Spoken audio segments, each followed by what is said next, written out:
always got to listen. I've learned that the more that I listen to that inner voice, even if whenever I show up and I'm still kind of confused about it, eventually it all shows itself to me. So. My intuition told me to come today, so I went with it. I honor you for listening to that internal guidance system. So today what I really wanted to focus on was about getting clear and staying clear, creating clarity in your life. And for myself, the more that I have kind of looked into getting clear on what it is that I want and the power of that clarity, the easier I've been able to bring into my life the things that it is that I really desire.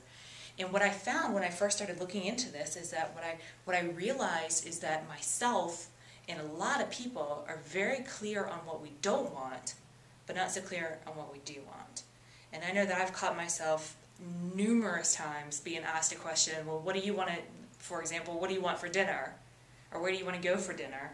And instead of answering back where I really want to go, I would just say, oh, anything's fine except for I had pizza today for lunch, so I'd prefer not to have pizza for dinner, and I don't really like that other place across the street, so can we go somewhere else other than that?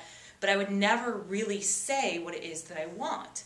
And there could be a number of reasons going on in my head as to why I don't want to say what it is that I want. Maybe I don't want to say what it is that I want because if I say what I want and then I don't get it, I can be disappointed, or I could feel that my thoughts or opinions aren't valid or aren't important. It could be a number of reasons why I won't say what it is that I want. And maybe I just don't really know what it is that I want.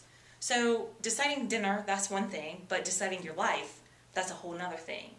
And the more, again, that I kind of looked into what is it that I really want, what is it that I really want, what is it that I really want, the more clear I could get the picture in my mind of what I want, the more I could involve the senses into imagining and picturing what it is that I want, the more I could create the experience now of having what I want, and the more likely I was to actually bring into my life the things that I really wanted, instead of kind of looking around like, oh, this is okay, and I can work with this, and I can do with that, and I really don't like this part. Instead, it's just getting really clear, okay, this is what I want. So I'm going to talk today on a few things around that, and I'm actually going to give some pretty practical steps for being able to take anything that you want and being able to get that clarity and that focus, and kind of get past what I thought that I would want into the essence of what it was that I was really looking for.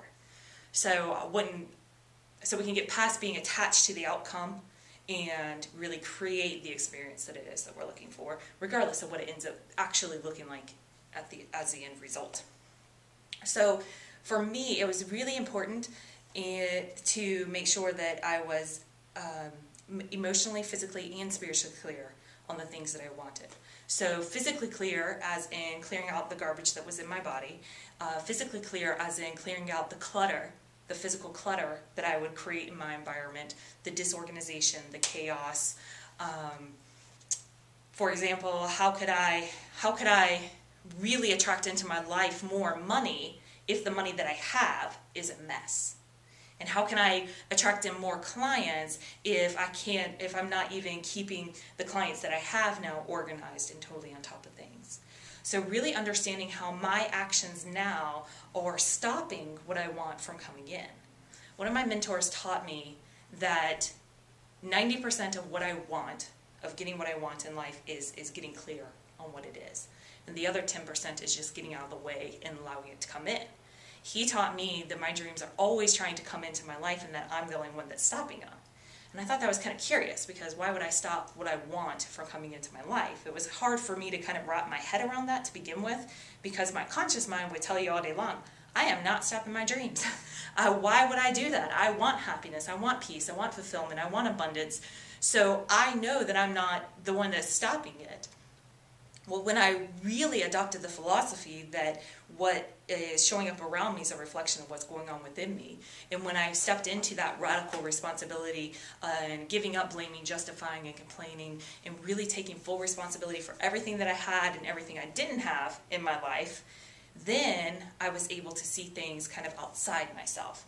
I was able to see that stuff that was kind of lying underneath the surface that had been there for so long that I didn't even know that it was there, or that I even had the option to clear it out or think differently about things. So when I really owned the fact that all my dreams were trying to get to me, I really made it, I was just determined, bound and determined to do whatever it took, take on whatever responsibility that I needed to on my own, so that I would know for sure that whatever it was that was, well, it wasn't even getting to the point of, okay, well, now I'm doing all these things and my dreams still aren't coming in, so I know the problem's not me. It was just really owning that if I am being 100% inside of myself, out of my way, then it's just like a law of the universe that what I want is going to come to me. So I still strive, and I'm definitely, not 100% there, but it's something that I lean into and something that I practice and something that I build on every day of my life, is getting and staying clear and staying out of my way and being now that which I want to have into my life. So I feel like I'm kind of jumping around a little bit.